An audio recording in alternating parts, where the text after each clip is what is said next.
Hello friends, मैं doctor सुधी अग्रवाल काम्बोज और मैं स्वागत करती हूँ आपका इस नए वीडियो में। जैसा कि हम सब जानते हैं, जो कोरोना इन्फेक्शन जो 1 साल पहले तक हम टीवी में सुनते थे कि चाइना में हुआ या किसी दूसरी कंट्री में, अमेरिका में इक्का दुक्का केसेस हमारे यहाँ, किस तरह से शुरू में एक एक केस समथिंग समथिंग समथिंग, और आज ये इतना फैल चुका है कि ऑलमोस्ट हर घर को इसने अफेक्ट किया हुआ है। हमारे आसपास अगर हम नज़र डालें तो ऑलमोस्ट हर कोई इससे इन्फेक्टेड है, डायरेक्टली इनडायरेक्टली। जो नहीं है इन्फेक्टेड वो भी बहुत प्रोन है, उन्हें कब इन्फेक्शन हो जाए हमें पता नहीं। अब ये वीडियो मैं क्यों बना रही हूँ? ये वीडियो मैं इसलिए बना रही हूँ ताकि कुछ मेडिकल फैक्ट्स मैं आप लोगों तक पहुँचा सकूँ और बता सकूँ कि असलियत क्या है और हो क्या रहा है, प्रॉब्लम क्यों आ रही है। तो अगर हम कोरोना इन्फेक्शन की बात करें, अनडाउटेडली ये एक हाईली कंटेजियस डिजीज़ है। ये कुछ उसी तरह से जो सर्दी खांसी ज़ुकाम हमें घर में पहले हुआ करता था, एक से दूसरे को फैलता था। अगर घर में किसी एक को भी बुखार या सर्दी खांसी होता था तो मान के चलिए कि घर के और सदस्यों को भी कुछ समय में इन्फेक्शन हो ही जाता था। यूजुअली वो हल्के इन्फेक्शन होते थे, हल्की सर्दी खांसी ज़ुकाम बॉडी पेन के साथ ठीक हो जाते थे और हमको बहुत ज़्यादा परेशानी नहीं होती थी। इस इन्फेक्शन में प्रॉब्लम ये है कि ये बॉडी में कुछ ऐसे चेंजेस कर देता है जिससे कोई पेशेंट या कोई व्यक्ति अगर हाई रिस्क है तो उसमें ये रिएक्शंस ज़्यादा तेज़ी से शो अप करते हैं, उसके लंग्स को इन्वॉल्व कर लेते हैं, और अगर उसको प्रॉपर केयर समय पे ना मिले तो उसको डेथ भी हो सकता है। जो मिनिमली या एसिम्प्टोमेटिक पेशेंट्स हैं उनमें भी ये थोड़ी ज़्यादा वीकनेस ले आता है। अपनी नॉर्मल वर्किंग जो पहले कर सकते थे वो डिस्टर्ब हो जाता है, लाइफ स्टाइल डिस्टर्ब हो जाता है, लाइफ शेड्यूल पूरा डिस्टर्ब हो जाता है। तो ये इश्यूज़ तो हैं, लेकिन देखा जाए तो हमारे आसपास के सराउंडिंग में पैनिक बहुत है। अब ये पैनिक क्यों है? ये पैनिक है क्योंकि इतना ज़्यादा इन्फॉर्मेशन का बम्बार्डमेंट है कि हर किसी को ऐसा लगता है कि अगर ये इन्फेक्शन हुआ देन आई एम डेड, मतलब अब लाइफ ख़त्म, जो बिल्कुल भी नहीं है। मोस्ट ऑफ द केसेस, मान के चलिए 90 to 95% केसेस ऑटोमेटिक रिकवरी होती है उनकी। अगर हम कोई मेडिसिन भी ना दें तो एसिम्प्टोमेटिक वो रिकवर हो जाएंगे। उनको बस मिनिमल सपोर्ट की ज़रूरत होती है, जिसमें पैरासीटामोल सबसे मस्ट है ताकि जो बॉडी के रिएक्शंस हैं उनको वो थोड़ा सा कम कर दें। बॉडी को रिकवर हील होने में जल्दी हील होगी, ज़्यादा टाइम नहीं लगेगा। इसके अलावा कुछ इम्यूनिटी बूस्टर्स हैं जो कि हम दे देते हैं, उनका ऐसा प्रूवन रोल नहीं है, but anyhow it is good if we take some vitamins and minerals and all. जो इम्पॉर्टेंट है वो है स्टीम। स्टीम के मैजिकल इफ़ेक्ट्स होते हैं। ये मेरे पेशेंट्स भी आते हैं, मैं उन्हें हमेशा बताती हूँ कि स्टीम के मैजिकल इफ़ेक्ट्स होते हैं। क्योंकि आपको अगर रेस्पिरेटरी ट्रैक्ट में कुछ भी इन्फेक्शन है, सूजन है, तो स्टीम का इतना सूदिंग इफ़ेक्ट होता है, उसकी जो गर्माहट होती है वो काफ़ी सूजन कम कर देती है। और स्टीम ऐसी है जो ब्रीदिंग के साथ पेनिट्रेट होकर लंग्स के बहुत कॉर्नर्स पे भी जाती है, कुछ भी वहाँ म्यूकस जमा है, कुछ भी है इन्फेक्शन, तो बहुत रिलीफ देती है। ये एक तरह से देखा जाए तो जैसे हम हाथों को अल्कोहल से सैनिटाइज करते हैं, तो ये हमारा सैनिटाइज़र है हमारे फेफड़ों के लिए और रेस्पिरेटरी ट्रैक्ट के लिए। ये मस्ट है, ये बहुत इंपॉर्टेंट है। चाहे मेडिसिन्स हम एक तरफ कर भी दें, लेकिन ये चीज़ हमारे लिए बहुत इंपॉर्टेंट है और ज़्यादातर लोग इसी से ठीक हो जाते हैं। थोड़ा बहुत कोई काढ़े की विधियाँ लोगों की अलग अलग होती हैं, बट एनी हाउ ठीक है। उसमें आप जिंजर ले रहे हो, तुलसी ले रहे हो, दालचीनी ले रहे हैं, लौंग इलायची ले रहे हैं, मतलब इट्स गुड, कम से कम बुराई नहीं है उसको लेने में। But steam is very important. साथ ही साथ आप रेस्पिरेटरी एक्सरसाइजेस कर सकते हैं, जिसमें कि कुछ रेस्पिरेटरी एक्सरसाइजेस मार्केट में आते हैं। नहीं है तो बहुत अच्छा आप योगा एक्सरसाइजेज, जो ब्रीदिंग एक्सरसाइजेस योग में बताई गई हैं, आप वो कर सकते हैं। और कुछ नहीं तो बलून फुलाने की एक्सरसाइज भी आप कर सकते हैं। और बलून को फुला के और उसको फूला रहने दे तो वो आपके लंग्स में जो बंद फेफड़े हैं जो 30% जो बिल्कुल काम नहीं करते, तो वो फेफड़ों को खोल देगा, उन एल्वुलाई को ओपन कर देगा। इससे भी वेंटिलेशन इम्प्रूव करता है।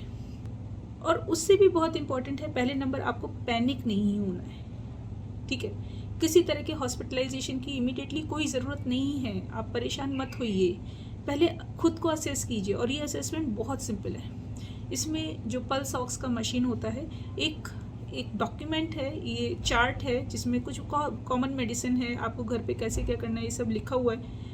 और मॉर्निंग, इवनिंग, आफ्टरनून इस तरह से करके है, ऊपर हम डेट डाल सकते हैं, और आप मेडिसिन को चार्ट कर सकते हैं। मैंने जो खाया उसको टिक लगा देंगे, इससे एक पंक्चुअलिटी बनी रहती है। ये हमारे डिस्क्रिप्शन बॉक्स में नीचे दिया होगा, आप वहाँ से डाउनलोड कर सकते हैं। तो आप मेडिसिन का पूरा लॉग उस पर मेंशन कर सकते हैं। साथ ही साथ आपकी जो वाइटल्स हैं, आप उन वाइटल्स को भी उस पर मेंशन कर सकते हैं। ओके, तो कभी अगर आपने सपोज किसी डॉक्टर को कंसल्ट किया या खुद से भी देखा, तो आपको पता लग जाएगा कि मेरा पैटर्न क्या चल रहा है, ठीक है, जिसमें कि कुछ इम्पॉर्टेंट पैरामीटर्स हैं। ये भी मैं आपको दूंगी, ये डिस्क्रिप्शन बॉक्स में लिखा है। ये सेल्फ असेसमेंट के लिए, मैं ये नहीं कह रही कि आप डॉक्टर्स को रिप्लेस करें, डॉक्टर्स का वैल्यू अपनी जगह है, लेकिन आप पैनिक की मत होइए।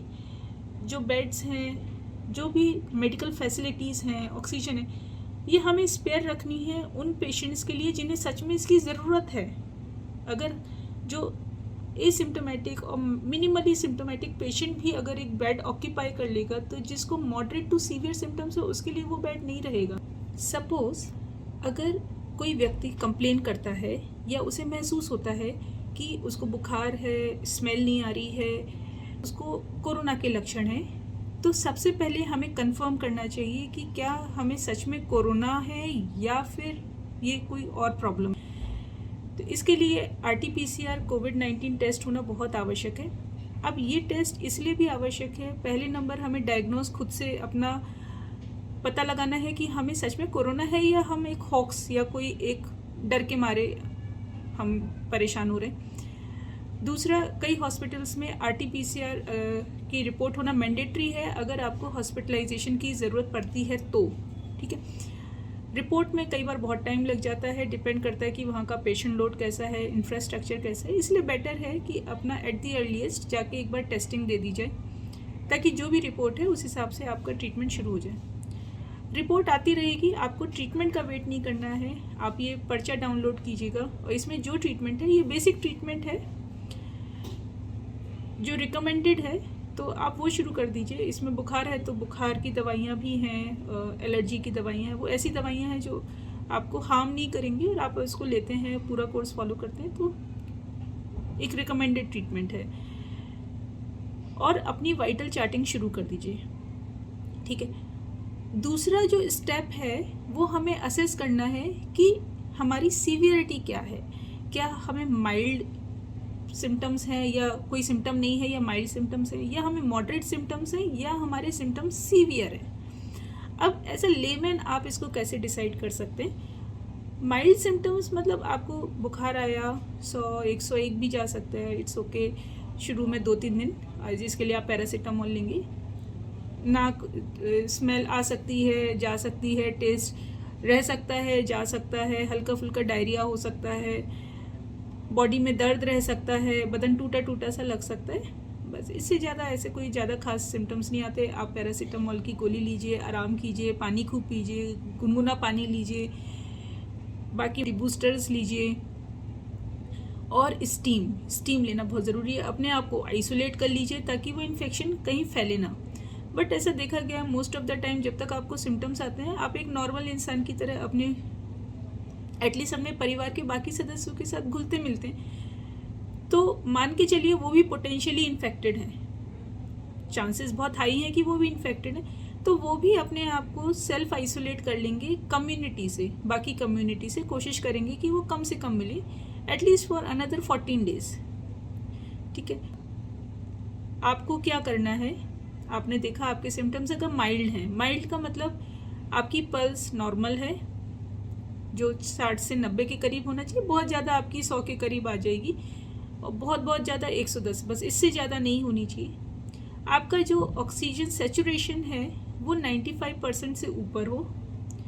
टेम्परेचर आपका 99 या उससे नीचे हो तो आप ओके हैं, आपको कुछ नहीं करना। बहुत ज़्यादा आप ये कर सकते हैं कि आपने सैचुरेशन लिया, उसको नोट किया, पल्स और ऑक्सीजन, ये है प्री वॉक, मतलब चलने से पहले। फिर आपने 5 मिनट की एक वॉक ले ली, जो नॉर्मल वॉक है, आपको ऐसा कोई ब्रिस्क वॉकिंग नहीं करनी। और 5 मिनट के बाद दोबारा से उसको लगाया और उस वक्त का ऑक्सीजन देखा कि कितना है। अगर आपको लगता है कि वो ड्रॉप किया है, 94 से कम हो गया, 92, आपको चेस्ट में थोड़ा हैवीनेस फील होने लगा, आप जल्दी थक गए हैं, हाफी आ गई है, तो मतलब कि आप हाई रिस्क हैं, आपको मॉनिटरिंग की, ज़्यादा फ्रीक्वेंट मॉनिटरिंग की ज़रूरत है, हॉस्पिटलाइजेशन की ज़रूरत पड़ सकती है। और अगर आपका सेचुरेशन उतना ही है या और अच्छा ही हो गया तो फिर तो उसके लिए आपको परेशान नहीं होना है।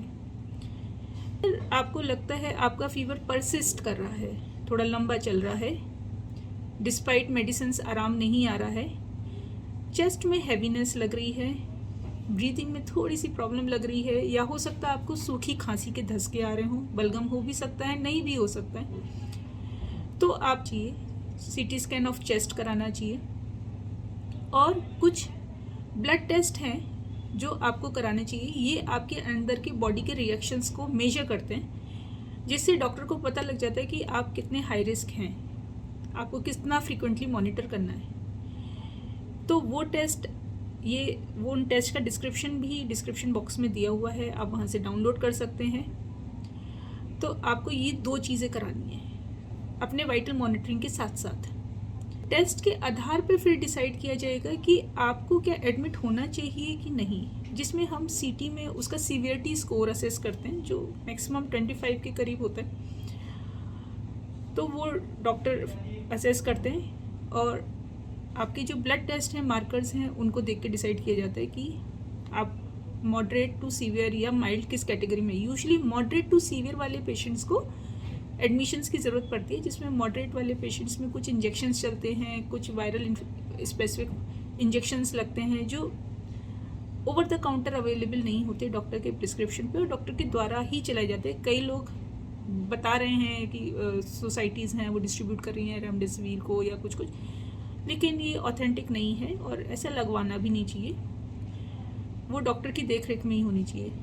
तब आपको ज़रूर हॉस्पिटलाइजेशन की ज़रूरत पड़ सकती है और तब आपको हॉस्पिटलाइज होना भी चाहिए। उसमें फिर एक लिमिट से ज़्यादा कि नहीं मैं ये आयुर्वेदिक प्रिपरेशन कर लूँगा, वो कर लूँगा, एक्यूप्रेशर कर लूँगा, होम्योपैथ कर लूँगा, ये आप अपनी जान के साथ खेल रहे हैं। तो बस इन लोगों को ज़रूरत है। और अगर आप इससे पहले माइल्ड वाली कैटेगरी में, तो आप पैनिक मत होइए, आप अपने आप को मॉनिटर करते रहिए।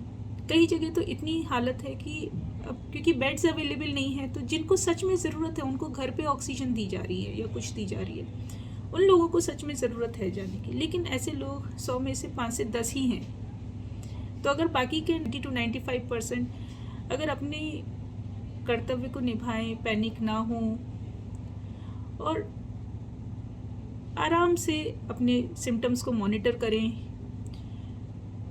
तो मेरे ख्याल से हम एक बहुत अच्छी स्थिति में रहेंगे। तो आपको पैनिक नहीं होना है। जो इम्यूनो कॉम्प्रोमाइज्ड हैं उन्हें बचा के रखें।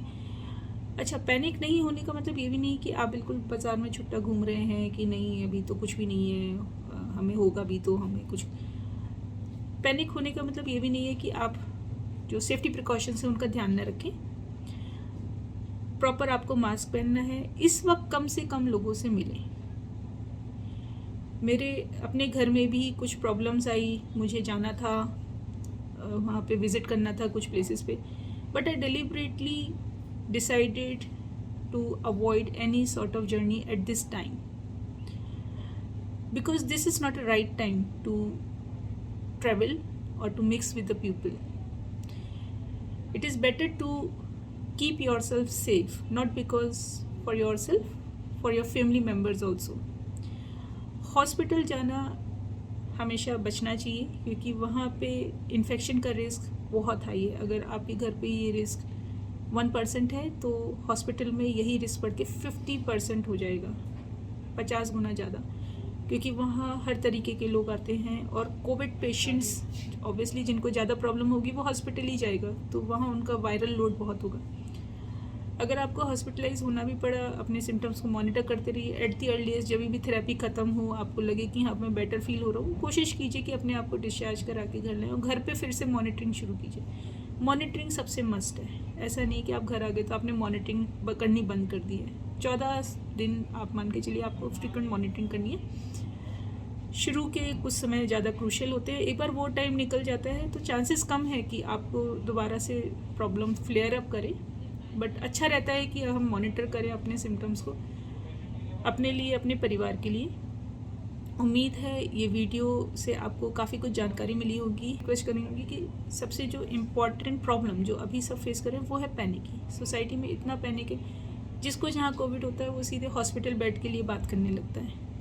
ये चीज़ गलत है, ऐसे मत कीजिए। पहले खुद असेस कीजिए और जैसे ही लगता है तो ज़रूर फिर उसमें हॉस्पिटलाइजेशन के बारे में सोचिए आप। उम्मीद करते हैं आपको ये वीडियो पसंद आया होगा। अगर आपको ये वीडियो पसंद आया हो तो आप इसे लाइक ज़रूर कीजिए, सब्सक्राइब और शेयर भी कीजिए, ताकि आपके जैसे और लोगों को एक सही जानकारी मिल पाए। मिलते हैं अपने नए वीडियो में। Thank you very much.